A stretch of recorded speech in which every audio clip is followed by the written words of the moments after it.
Alors nous sommes aujourd'hui vendredi, on est 2 Iyar, nous sommes d'Af Lamed Gimel de Betsa, et il nous restait hier donc une ligne dans la page précédente, Lamed Bet Amud Bet, la dernière ligne, Amar Rav Yehuda. On était en train de parler de Binyan, d'accord, construire, puisqu'on a parlé un petit peu des pierres qu'on met dans les toilettes, qui étaient Araï, mais Mishum Kivod Aberiyot, on a le droit de le faire. Amar Rav Yehuda, Haï Medolta. Quand on faisait une sorte de chauffage, je sais pas comment, une cheminée, voilà. Devant les princes, ils faisaient des grosses comme ça, ils mettaient plein de bois, ils mettaient du feu, ça chauffait. Alors comment ils faisaient? Ils faisaient comme ça, ils mettaient du bois comme ça côté droit, bois côté gauche et du bois au-dessus. Ils mettaient le feu en dedans et comme ça allume. Donc ça fait un petit peu une sorte de tente. C'est pour ça qu'il dit Haïmedorta, cette grosse flamme. Mais les mala, les mata, charé.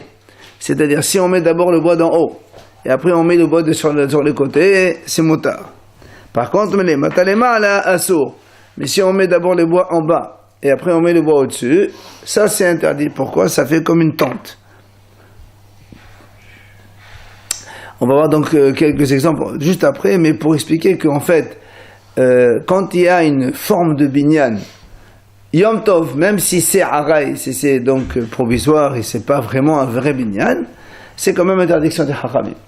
Donc le binyan minatora, c'est quand on fait un vrai binyan avec de la pierre, du ciment et tout ça. Et le binyan des Hachamim, quand il y a un binyan Araï comme ici, tu mets donc du bois droit, du bois gauche et du bois au-dessus, ça fait une sorte de tente, ça fait Ohel Araï, ça c'est comme des Hachamim. C'est pour ça qu'est-ce qu'on fait? On commence d'abord par mettre donc celui d'en haut, et après on met en bas. Et ça, c'est pas la forme habituelle de faire une construction, c'est pour ça qu'on permet avec donc, ce chenille complet. Il dit la même chose, v'chin be'ata. Be'ata, c'est l'œuf. Quand on prend des œufs,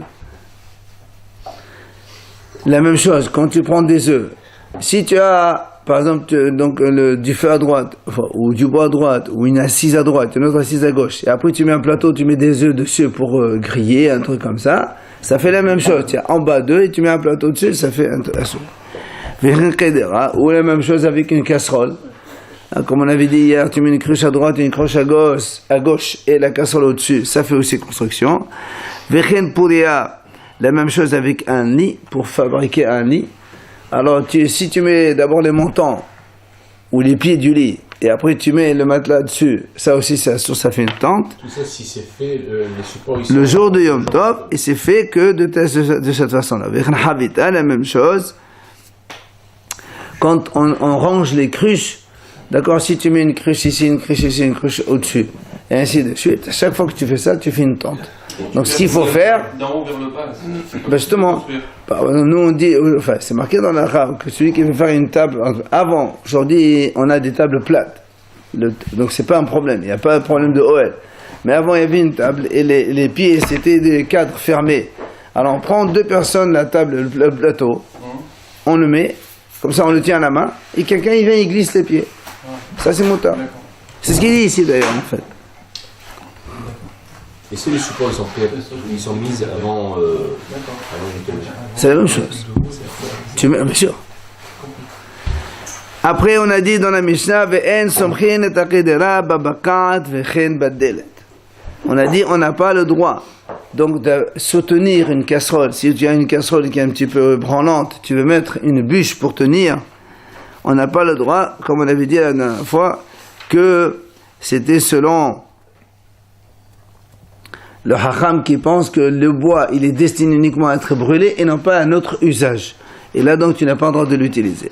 Et la Mishnah a dit v'chen badelet, avec une porte non plus. La Gemara a dit badelet sakadater. Où tu as vu que quelqu'un il va tenir une casserole avec une porte? Il a dit ema v'chen hadelet. Il dit non, c'est comme ça qu'il faut dire v'chen hadelet. Ainsi la porte aussi. C'est-à-dire tu n'as pas le droit de tenir une porte en mettant une bûche en bas pour caler. Là aussi c'est assaut parce que les bûches c'est du bois et c'est destiné à être brûlé, à faire un combustible et non pas un autre usage. Voilà, c'est ce qu'il dit maintenant. Tanorabanan hachamim enseigne, donc ça c'était la Mishnah. En somchen et akedra babakat. On n'a pas le droit donc de soutenir, d'appuyer, caler la casserole avec une bûche. Vechen hadelet. La même chose, la porte non plus, on n'a pas le droit de le soutenir. Les filles, Parce que le bois, à l'origine, la destinée du bois, c'est uniquement pour donc, faire du combustible, donc les brûler. Et donc tu ne peux pas l'utiliser comme cela. Mais Rabbi Shimon m'attire. Rabbi Shimon, lui, il permet parce qu'il n'a pas morcé. Et on peut utiliser le bois pour tout usage dont on a besoin Yom Tov. Après on a dit on a dit on n'a pas le droit de conduire un animal avec un bâton. Pour la même raison que le bois n'est pas destiné à être utilisé comme bâton. Par contre, Rabbi Elazar, fils de Rabbi Shimon, permet. C'est là où l'Agma a dit, Lima, Rabbi Elazar, Rabbi Shimon qui avos virale, dès était morcé. Est-ce que donc on va dire, puisque Rabbi Elazar il a permis, donc Rabbi Elazar qui est le fils de Rabbi Shimon, comme Rabbi Shimon lui il dit, il n'y a pas de mouktsé. Est-ce que Rabbi Elazar donc il pense comme son père, comme quoi il n'y a pas de la notion de mouktsé? L'Agma a dit là, non.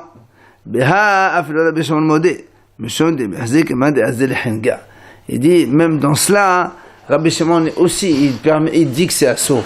Pourquoi? Parce que quand on va avec des animaux comme ça, avec un bâton dans la main, il dit comme c'est qu'on va aller au marché pour la vente des animaux, c'est Yom Tov, et ça c'est assourd. Ça fait un peu, on va dire des hol.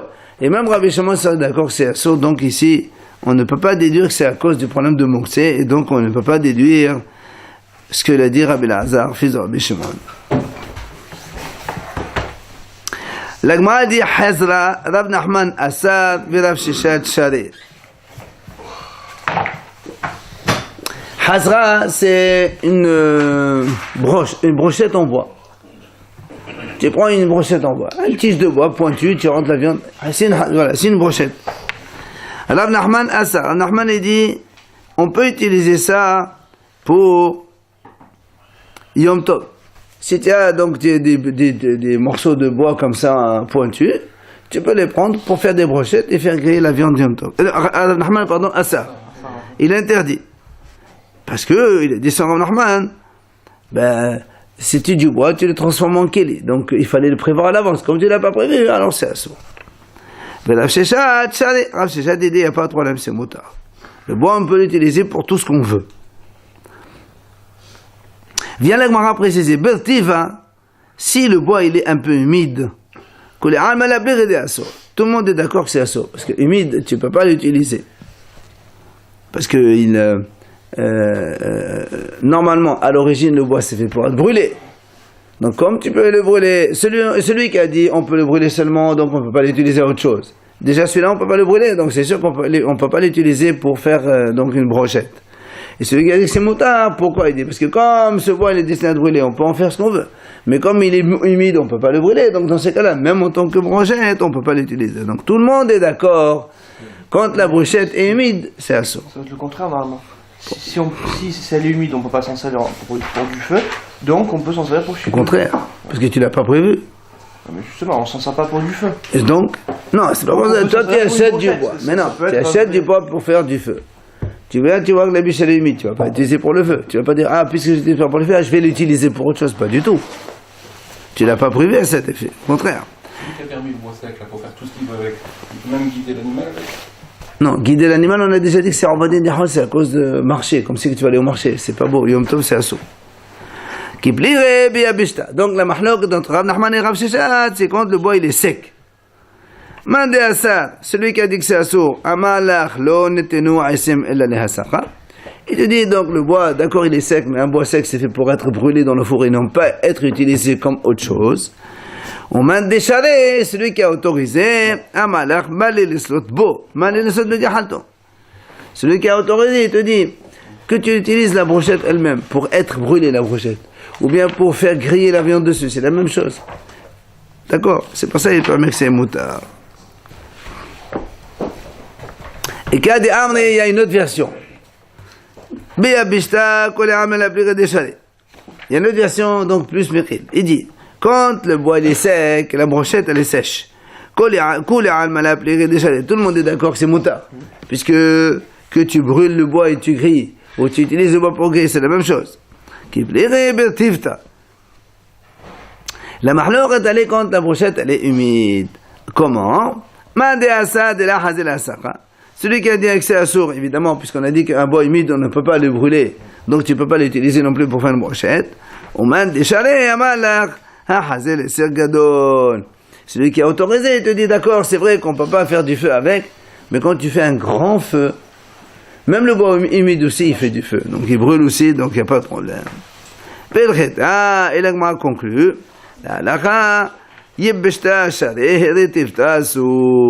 donc si le bois il est sec, tu peux l'utiliser.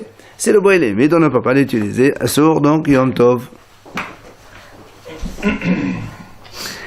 Darash Rava, il vient Rava, il explique. Isha, l'otikanes le diraïsim le ton mehen oud. La dit donc une femme n'a pas le droit de rentrer dans un diraïsim, une sorte de dépôt de bois, pour prendre là-bas oud. C'est quoi oud? C'est tout simplement une sorte de bois pour bouger les braises à l'intérieur. Je sais pas moi, une bûche qui va servir à bouger les braises, à bouger le feu, tout ça.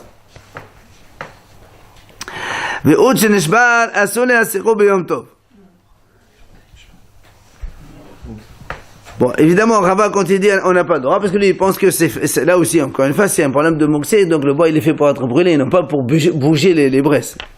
Maintenant, il y a un fourgon. Il a appelé, Rachid, il a dit, je crois que c'est un fourgon, oud, mais ça, oui. On n'a pas le droit que, voilà, si c'est, voilà, fourgon. Si c'est cassé, non, fourgon, c'est un petit morceau de bois. Et oud, un morceau de bois, donc une bûche qui s'est cassée. On n'a pas le droit de brûler avec Yom Tov. Pourquoi? Parce que les fichiers parce que, comme on avait dit, si tu as pris un kilo et tu l'as réservé pour le brûler Yom Tov, oui, mais quelque chose qui s'est cassé le jour de Yom Tov, c'est nonat. Tu n'as pas prévu à le brûler la veille, tu ne peux pas le brûler le jour même.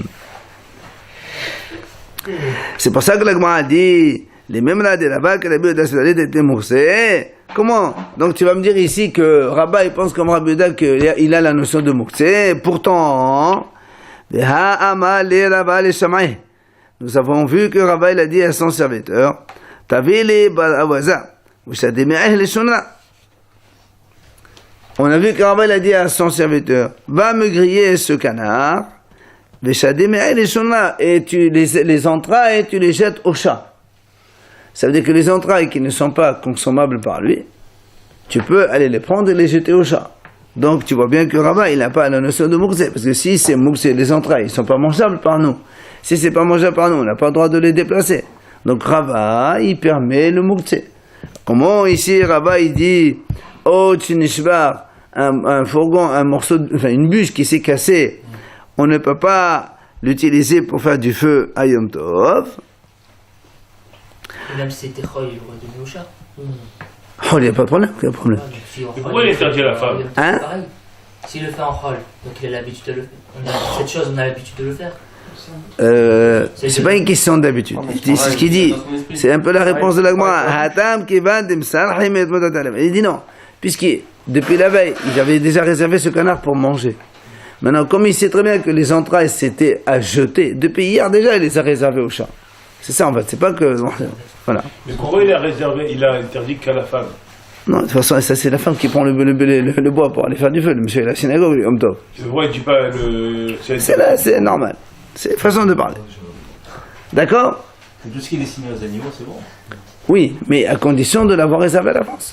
Bah oui, parce que tu peux pas commander quelque chose qui n'était pas... Parce que là, le canard, il était vivant hier. Et tu l'as fait la shaita aujourd'hui. Pour toi, je peux bien. Mais quand il y a des choses, si tu penses qu'il n'y a pas de mouksé, d'accord, mais si tu penses qu'il y a un mouksé, normalement les entrailles, tu n'as pas le droit de les utiliser, parce que toi, tu ne peux pas les manger. Donc il y a une notion de mouksé. Maintenant, la Mishnah nous enseigne. Nouvelle Mishnah. Rabbi Eliezer Omer noten Adam Kesam Meshelefanav Lachasos Boshenao. Il dit Rabbi Eliezer, on a le droit, un homme il a le droit de prendre Kesam, c'est une petite brindille, pour curer les dents. D'accord? Meshelefanav devant lui. Ça veut dire, avant, ils étaient dans des maisons où il y avait une cour, il y avait du bois, enfin il y avait du sable. Ça veut dire, tu n'as pas le droit d'aller ramasser, mais devant toi, il y a un petit brindille, tu la prends, c'est pas un problème. Casser, c'est sûr qu'on n'a pas le droit parce que tu fabriques un kélé. Mais tu trouves une petite brindille, tu la prends, tu as le droit de curer avec les dents. Et un homme, il a le droit de ramasser du bois dans sa cour, c'est-à-dire des morceaux de bois comme ça jetés, et omadliq. Et après, il va allumer et faire du feu pour faire sa cuisine de Yom Tov. Parce que tout ce qui est dans la cour, normalement, pour toi, c'est à usage quand tu en as besoin, donc il n'y a pas de problème de mourser ici, c'est réservé depuis la veille. Hachamim omrim, merabeb meshelefanav umadliq. Hachamim ils disent ici, merabeb meshelefanav. Quand il veut prendre du bois pour faire du feu, il ne peut prendre que celui-ci à ce qu'il y a devant lui. Il n'a pas le droit de ramasser dans la cour. Pourquoi se fatiguer? Pourquoi? Non, parce qu'il dit, en général, quand quelqu'un il va ramasser du bois dans la cour, c'est pas du bois qu'il a acheté pour aller faire du feu. Donc c'est une petite brindille. Comme c'est des petites brindilles qui ne sont pas vraiment faites pour ça d'habitude, alors tu les as pas réservées, tu n'as pas le droit. C'est fatigant d'aller les chercher, tu les as pas réservées. Si tu les avais réservées la veille, tu les as remis dans un petit coin. Mais là, tu vas les ramasser un à un, c'est trop fatigant, donc haramé c'est assaut. Et donc, seulement si à côté de toi, c'est pas fatigant, tu prends, tu allumes. Et entre parenthèses, il n'y a pas marqué, mais donc ça veut dire que les haramim, eux, ils disent on n'a pas le droit de prendre une brindille pour se curer les dents. Puisque Rabbi Eliezer a dit deux choses. On peut prendre une brindille pour se procurer les dents et on peut ramasser le bois dans la cour. Haramim disent on n'a pas le droit de ramasser le bois dans la cour, mais on peut prendre que devant soi. Et entre parenthèses, on n'a pas le droit non plus de prendre du bois pour curer les dents, parce que là encore, c'est pas fait pour ça, tu ne l'as pas réservé pour cela. La suite de la Mishnah, En motzi'in et ha'ur, lo min ha'asim, lo min ha'avanim, lo min ha'afat, lo min ha'arafim, lo min ha'mayim. On n'a pas le droit de créer du feu le jour du Yom Tov, donc on fait sortir du feu, création du feu, ni à partir du bois, ni à partir des pierres, ni du sable, ni des ra'afim, c'est les tuiles, lo min ha'mayim, ni de l'eau aussi. Comment de l'eau? Il dit, on met un kéli en face du soleil, et ça fait une sorte de chaleur, et on peut allumer grâce à ça. Il dit, Rashi, on met de l'eau dans un ustensile en verre blanc, et on le met au soleil quand le soleil est très chaud, et le schourit, ouais, c'est comme une eau, voilà, exactement. Enfin, dernière idée de la Mishnah, on n'a pas le droit non plus de griller des tuiles pour faire, mais la bline, on les fait chauffer pour ensuite griller dessus donc de la viande ou du poisson comme on l'a vu hier. D'accord? On va voir dans la Gemara quelle est la raison de cela. Gemara, Amar Rav Yehuda, il a dit Rav Yehuda, Ochele behema en behem mishum tikkun keli. Quand tu as la nourriture d'animaux, d'accord, qui est faite à partir d'herbes ou des morceaux de bois, tout ça, des branches d'arbres, c'est-à-dire, tu peux prendre de ces branches-là qui sont réservées à la nourriture des animaux pour faire ce que tu veux. C'est-à-dire que comme ils sont déjà détachés du sol, évidemment, d'accord, tu prends, je sais pas, de la paille, voilà, du foin comme ça, tu mets devant un animal. Tu veux prendre un petit peu pour te curer les dents, par exemple, selon Rav Yehuda, il n'y a pas de problème. Parce qu'il dit que la nourriture des animaux, il n'y a pas de problème de tikkun keli. Alors, et Tivé Rav Kahana, il lui objecte. Il dit comment, voilà, nous on a vu, on a le droit de déplacer Asif Samim, c'est-à-dire des branches odorantes. D'accord? Si tu as des branches qui sentent, donc des sentent bon pour faire Asif Samim, tu as le droit de les déplacer. Tu peux même aussi les prendre pour ventiler un malade qui a chaud. Tu prends ces feuilles-là et tu ventiles devant lui, tu les fais un peu d'air. Et tu peux même écraser un peu les feuilles comme ça pour faire renaître un peu l'odeur. Souvent on fait comme ça quand on fait les bessamim.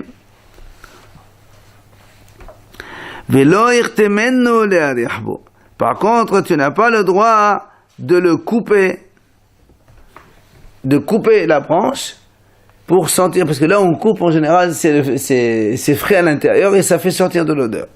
Il dit ça, tu n'as pas le droit. Pourquoi? Parce que si tu permets de couper comme ça, demain il va carrément le couper du sol. Et ça, couper du sol, c'est complètement sourd. C'est cueillir. Alors c'est pour ça qu'on dit, tu n'as pas le droit de couper donc comme ça pour le sentir. Maintenant, vim ktamo, ici il a quand même coupé, pato la balassour. C'est pato, mais c'est assour. Il n'est pas hayav, mais c'est assour. Donc ça c'est pour les hariyah, pour sentir.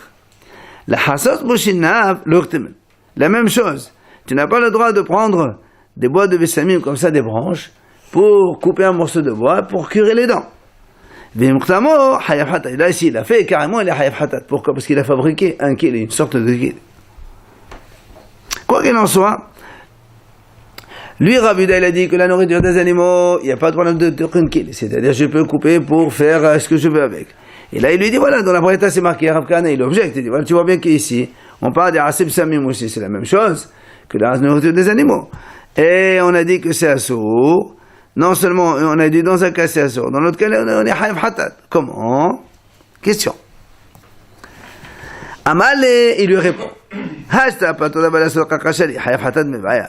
Il lui dit, non, tu me poses une question, et après tu renforces encore plus la question. Si déjà avec la première idée, c'est déjà une question contre moi, parce que moi j'ai dit que c'est moutard. Toi tu me dis au début, pas Torah Balasso. Et tu me rajoutes après, c'est aussi hayab quand il est fait pour faire les cure-dents. Excusez-moi, les sujets sont différents. Pourquoi? Ah, c'est le samim. Les animaux, ils mangent des branches odorantes, c'est la même chose que ça change. Mais c'est quand même différent. Là, on Pourquoi? coupe, on arrive, on fait un cure. Non, c'est la même chose. Lui, il a dit, tu fais ce que tu veux avec. C'est-à-dire, tu peux prendre, couper un morceau, tu fais un cure-dent. C'est ça qu'il veut dire. On peut les déplacer, on peut faire la bracha, etc. Ça, c'est autre chose. Ce qui nous intéresse, nous, c'est, tu peux couper pour faire un cure-dent, oui ou non? Rav Yehuda, il a dit oui. Lui, il dit, non, c'est assaut. Quoi qu'il en soit, il lui répond. Ella kitane, hani bekashin. Il dit non, là-bas, quand on a dit que c'est assour, parce qu'on parle là-bas que les branches, elles sont dures. Et comme elles sont dures, c'est pour ça que c'est assour, parce que ça, quand elles sont dures, elles ne sentent pas, c'est-à-dire que non, elles sont dures, elles ne sont pas aptes à être mangées par les animaux. Moi j'ai dit, ochle behema. Ceux qui mangent par les animaux, tu peux utiliser pour autre chose. Mais comme là ils sont durs, donc c'est pas mangé par les animaux. Ah voilà, ça tu peux pas faire ce que tu veux avec. Tu n'as pas le droit de couper pour fabriquer des choses. Je l'aurais vu comme ici. Aussi, parce que l'animal il ne le mange pas. Peut-être ça aussi. C'est là où il pose une question. Kashin benem lelanenhu. Comment? S'ils sont durs, est-ce que je peux écraser sous ma main pour faire sentir quelque chose? S'ils sont secs et durs, il n'y a rien à faire. Toi tu m'as dit, on les écrase, tu fais sentir l'odeur. Tu coupes, tu vas sentir l'odeur. Mais s'ils sont secs, il n'y a rien du tout. C'est ça le problème. Alors il m'a dit, il dit, tu as raison, il manque des éléments, on va les rajouter. Voilà comment il faut lire la Braïta. On a dit, quand on a dit on a le droit d'écraser la feuille ou de couper la tige pour sentir une bonne odeur, il faut rajouter.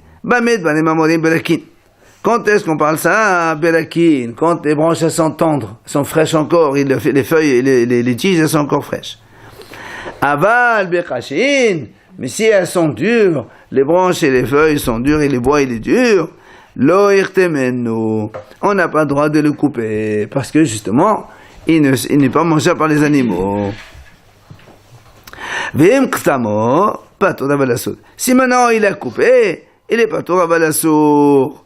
Comme on a dit, comme il a dit en haut, et la suite de la Braïta, la hatzot b'shinav, si maintenant tu le coupes pour faire des cure-dents, donc là aussi, hayab hatat, notamment hayab hatat, parce que là carrément tu fais un keli.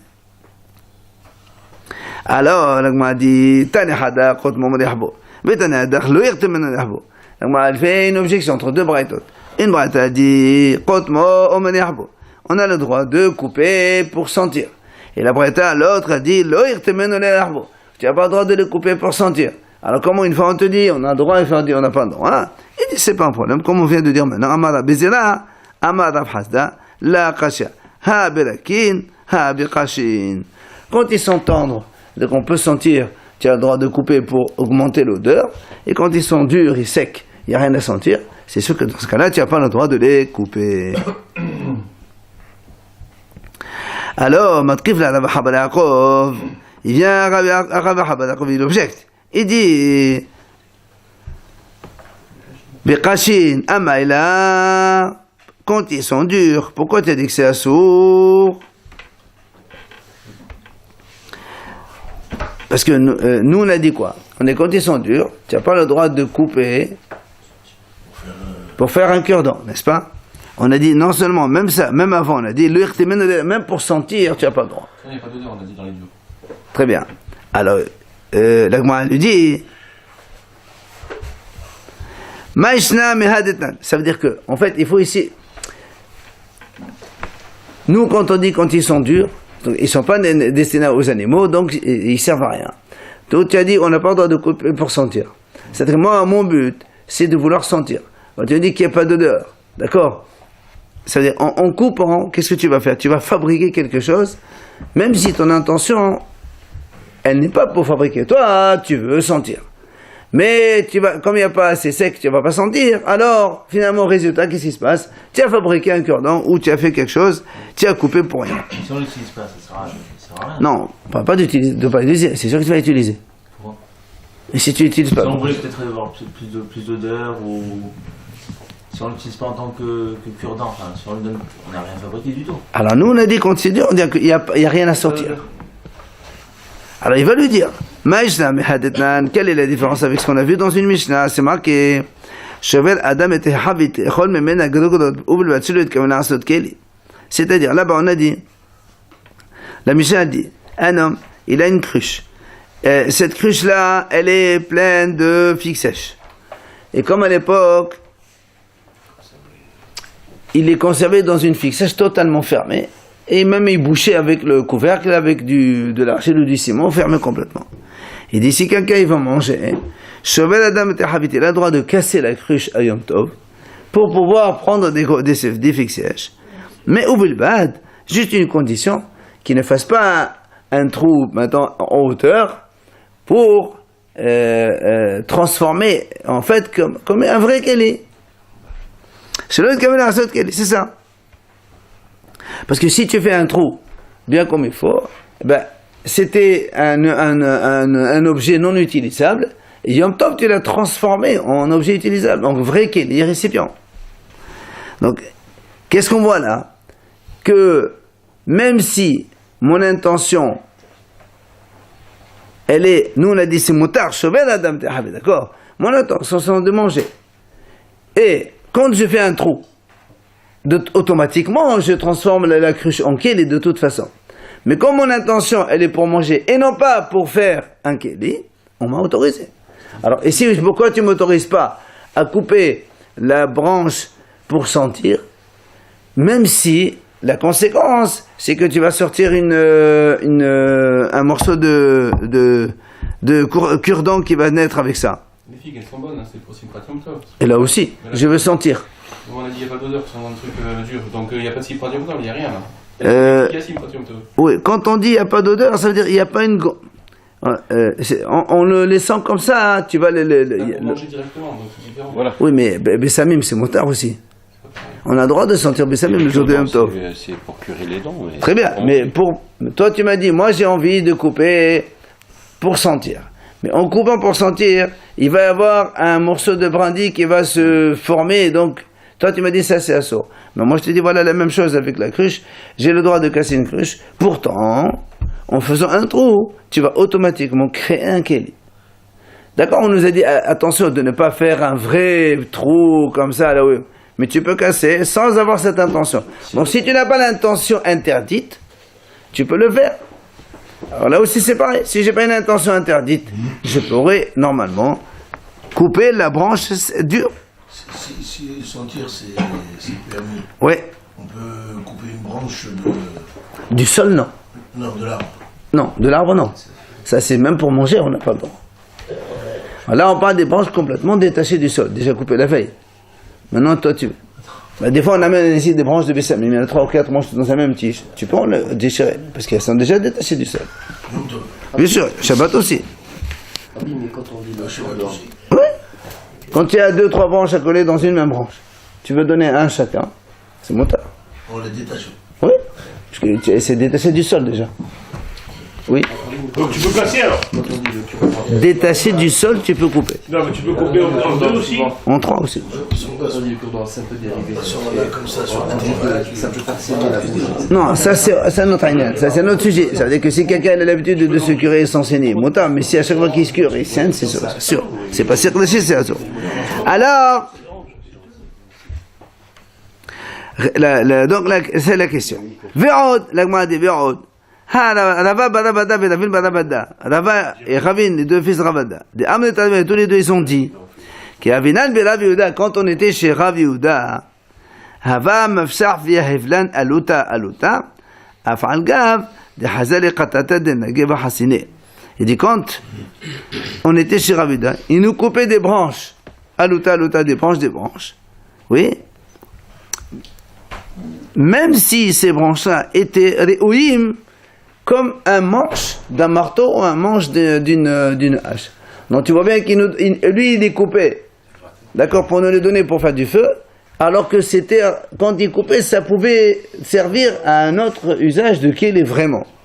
Donc ce sont les deux questions pourquoi nous on n'a pas le droit de couper donc des branches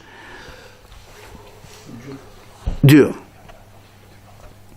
Alors l'Agmal répond, la kashia, il n'y a pas de question. Comment? Rabbi Eliezer, Banan. Ah, c'est Rabbi Eliezer, l'autre c'est le Hachamim. Comment? La Braïta nous amène cette mahloket entre Rabbi Eliezer et le Hachamim. C'est la mahlok de notre Mishnah, bien sûr. Rabbi Eliezer nous noté l'adam kasam mishlefanav l'chassos boshina v'Hachamim omrim lo yitol elem b'shel behema. Rabbi Eliezer dit, un homme il peut prendre kasam, donc une brindille, mishlefanav devant lui pour se curer les dents. C'est-à-dire, Yom Tov, tu prends devant toi, tu prends, il n'y a pas de problème. Hachamim disent non, lo yitol, il n'a pas le droit de prendre donc un morceau donc de bois comme ça pour utiliser comme brindille, mais si c'est la nourriture d'animaux, tu peux prendre de ça pour faire un cure-dent, parce que tout ce qui est raoui déjà à l'animal, tu peux l'utiliser pour toi aussi. Veshavin, voilà. Mais ils sont tous les deux d'accord, Rabbi Eliezer et les Hachamim, chez lo yirtemenu. On t'a permis de prendre un morceau pour faire donc un cure-dent, mais tu n'as pas le droit de le couper en deux, par exemple. Ici, il a coupé. La hatzot bo shenav, velachtor bo edelet, beshore beshabbat hayav, hatat, bemezid, beyom tov sevet arba'im. Devre Rabbi Eliezer. Maintenant, il dit comme ça. Beshavin, tous les deux, ils sont d'accord qu'il n'a pas le droit de le couper. S'il a coupé, alors il dit comme ça, s'il a coupé pour se curer les dents, ou bien pour ouvrir avec une porte, si c'est involontaire, Shabbat, c'est Hayav Hatat. Si c'est Bemezid, un Yom Tov, c'est vrai Tarba'im, un Yom Tov, quand on fait Bemezid, il y a Malchut. Devez la Belaez. Hachamim omnim, mais Hazé, non, la Meshum Shevut. Et les Hachamim disent non, que ce soit Shabbat ou Yom Tov, il n'y a pas de Hayav Hatat, il n'y a que problème de Shevut, c'est-à-dire une interdiction des Hachamim. Alors, la Gemara conclut, elle dit, Rabbi Eliezer de Ramadatam Hayav Hatat, donc Rabbi Eliezer qui a dit Hayav Hatat quand on coupe donc ces fameuses branches pour se curer les dents, il a dit Hayav Hatat, et donc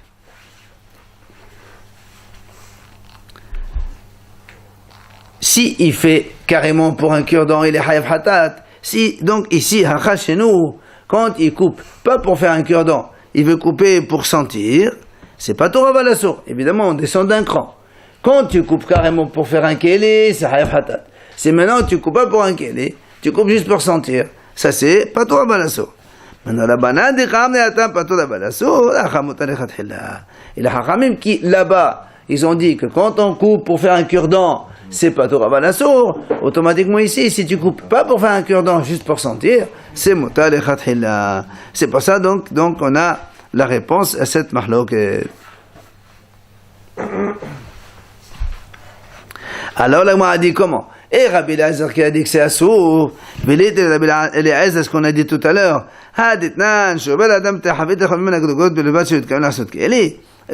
pourtant nous on a dit tout à l'heure, c'est une Mishnah, quand il y a une cruche, tu as le droit de casser une cruche pour faire un trou, pour donc te servir. Alors pourquoi Rabbi Eliezer il interdit de couper la branche pour sentir, même si après ça va faire un cure-dent? Mais mon but c'est pas le cure-dent, c'est de juste de couper pour sentir. Comme dans la cruche, c'est la même chose. Qu'est-ce qu'il fait Rabbi Eliezer avec cette cruche? On va la réutiliser. Hein? On va la réutiliser. Raison de plus. Raison de plus. Même si tu vas l'utiliser après, comme dans ton intention, c'est pas de faire un kili, tu vas manger toi. Aujourd'hui, tu vas manger. La même chose ici, je veux sentir maintenant. Même s'il y a un kili qui se fait, c'est pas mon problème.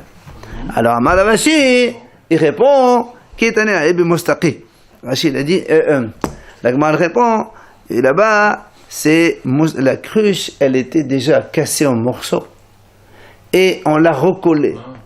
Et quand tu la casses, ça peut jamais être un kili. Parce que quelque chose qui est cassé et recollé, tu ne peux pas l'utiliser en tant que kili. Tu la casses, elle est déjà cassée en fait. Donc tu la casses pour manger. Oui. Tu ne peux pas me dire, mais attention de ne pas faire un kili. Jamais il peut avoir un kili. Parce qu'elle est déjà cassée en petits morceaux et recollée. Donc c'est pour ça que c'est pas du tout la même chose. Donc s'il n'est pas cassé en plusieurs morceaux, il ne peut pas la casser longtemps. Selon Rabbi Eliezer, oui. Il n'a pas le droit de la casser. Ah, Évidemment, la question elle est contre Rabbi Eliezer. Rabbi Eliezer, il te répond, là-bas qu'on a dit on a le droit de casser parce que la cruche elle était déjà cassée et recollée aux morceaux. C'est pour ça que c'est permis. Autrement, c'est assaut. Parce que Rabbi Eliezer, il est obligé de défendre son point de vue. Après, on a vu dans la Mishnah, on a dit on a le droit de ramasser des brindilles dans la cour, dans sa cour. Tano Rabbanan. Mais Rabbi Ben Hasser ou Madlir. Un homme, il a le droit de ramasser tout ce qu'il a dans la cour, dans sa cour, pour après ensuite donc prendre le bois et faire du feu, donc allumer le four, faire sa cuisine ou autre chose. Pourquoi? C'est comme Mashebe Hasser Mouchanou. Parce que tout ce qu'il y a dans la cour, il est réservé par définition. Un homme, il a tout ce qu'il y a dans la cour, il sait qu'il peut l'utiliser demain, hein. Donc c'est pas un problème. On a dit qu'il ne doit pas se fatiguer. Ça c'est, on a vu aussi Mahlok entre Rabbi Eliezer et les Hachamim. Rabbi Eliezer a dit, mais on a le droit de ramasser de la cour. Hachamim, eux, ils disent on n'a pas le droit. Alors la Gemara a dit, Ubilvat, seulement la Gemara rajoute une condition. Chez le Ya'aseh Sebourin. C'est-à-dire, il n'a pas le droit de ramasser, faire des tas. Ramasser, faire des tas. Ok? Je ne pense pas que ce soit le problème de Me'amer. Regarde, c'est pas ça, c'est pas Me'amer. Me'amer, c'est quand tu es dans l'endroit même où ça a été, ça a poussé, et après tu ramasses dans le. Mais Rabbi Shimon Matir, Rabbi Shimon lui dit tu as le droit de faire des tas. Alors il dit, c'est quoi le problème, c'est quoi leur discussion? Il te dit non. Moi ça va,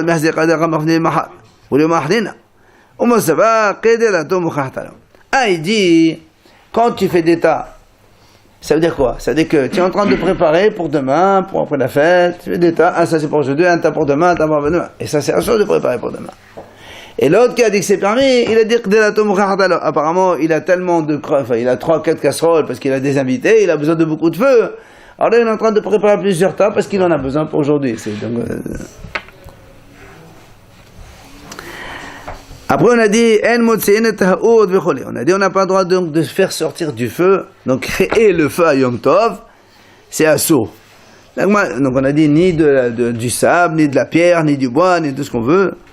Maïtama dit quelle est la raison pourquoi? Il dit tout simplement tu es en train de faire créer quelque chose, et donc c'est pour ça que c'est assourd, et c'est pour ça donc nous on sait qu'à Yom Tov on ne peut allumer le feu qu'à travers un feu allumé. Autrement, on n'a pas le droit de créer un feu. Après, on a dit dans la Mishnah,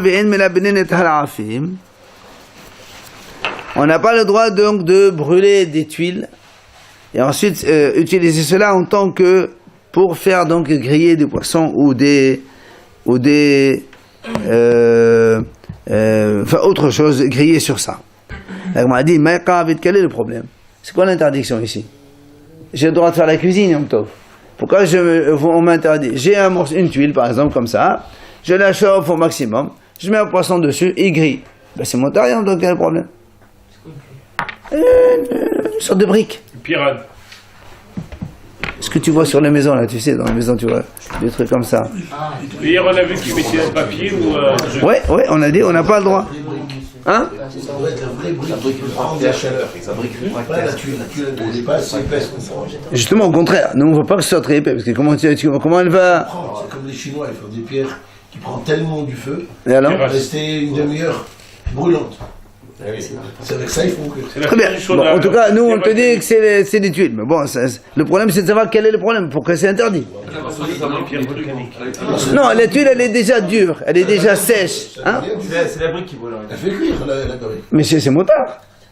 C'est motard parce que j'allume avec un feu qui est allumé déjà. J'allume la tuile. Comme j'allume le feu aujourd'hui, j'allume le gaz, c'est permis. Après le gaz il reste allumé, je m'en fous. C'est pareil, quel est le problème ici? de la tuile quand on la brûle. C'est ce qu'il va dire ici. Amar Baba Bahana Mal Yohanan, Achad Belafim Hadashim Asqinan, le pénis c'est les vodkan. Il dit, on parle ici des tuiles toutes neuves, qu'on vient de fabriquer à peine. Et alors, quand on les allume, on veut savoir est-ce qu'elles tiennent, est-ce qu'elles sont assez solides, elles tiennent bon ou pas. Parce qu'on a peur que des fois elles craquent, elles cassent. Alors lui, il veut les vérifier. Évidemment, ça c'est un saut. Il y en a qui disent le contraire. C'est parce qu'on veut les endurcir encore plus. C'est-à-dire quand on fabrique, au début on la sort du four, et après on fait un premier allumage pour leur donner encore plus de force, qu'elles tiennent, elles soient solidifiées. Et donc ça, on a dit que c'est un saut.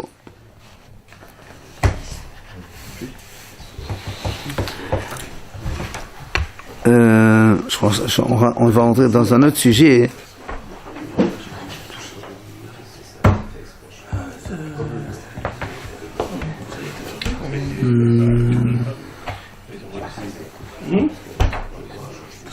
Ah, bon, on aurait pu continuer un petit peu. Bon, juste une idée. Après, donc demain on continuera. Nanata, la Mishnah elle enseigne là-bas. Drasa ou shetrafa bakot ou shetrasata behemam falkeset vesharata me'et ou shhata kshera. Amar ibn Azab ben Mishal ben Azab ben. Alors il dit la Gemara comme ça. Si c'est marqué là-bas, lorsque un homme il a écrasé une volaille, sans faire exprès, il a marché, il a écrasé une volaille, ou bien il a lancé, ou bien un animal elle a écrasé. Falkeset, c'est-à-dire l'animal il bouge. Mais il n'arrive pas à se lever, à marcher. Mais, parce que nous on sait que quand un animal ne marche pas, par définition il est taref, et on ne peut pas ça sert à rien de faire la shhita, parce que là-bas on dit, Veshahata me'et le'et, ou shhata keshera. Si, après cet accident, la volaille elle est restée encore vivante pendant 24 heures, et tu peux faire la shhita, c'est kasha, tu peux la manger. 24 heures. Même si elle agonise. Elle n'a pas agonisé, elle était vivante, mais seulement elle était blessée. Elle était blessée. Elle te dit après 24 heures elle marche. Non, c'est pas qu'elle marche, elle bouge, voilà. En fait, tout le problème, c'est ce qu'on appelle, messieurs, des souk evadim. C'est-à-dire qu'on a peur que ces os ils ont été écrasés, et après, donc évidemment, elle vient t'arriver. C'est pour ça que si elle ne marche pas, si elle reste 24 heures, donc on sait qu'il n'y a pas de problème, elle est vivante, elle n'est pas tarif. Maintenant, Amar Rabbi Elazar non, c'est Rabbi Elazar dit non, même si elle est restée 24 heures, il faut quand même vérifier dedans, peut-être qu'il n'y a pas un os écrasé, un os cassé, tout ça. De toute façon, il vérifie même si elle a... Oui, mais il y a des choses à vérifier. Et là, on te dit que même si elle est restée 24 heures, on est sûr, le premier dit, on est sûr qu'il n'y a pas d'écrasement des membres et tu peux la manger sans problème. C'est sans vérifier. Alors, on te dit, non, monsieur, tu es obligé de vérifier. D'accord? Alors, on verra donc après demain quel est l'intérêt de cette idée ici.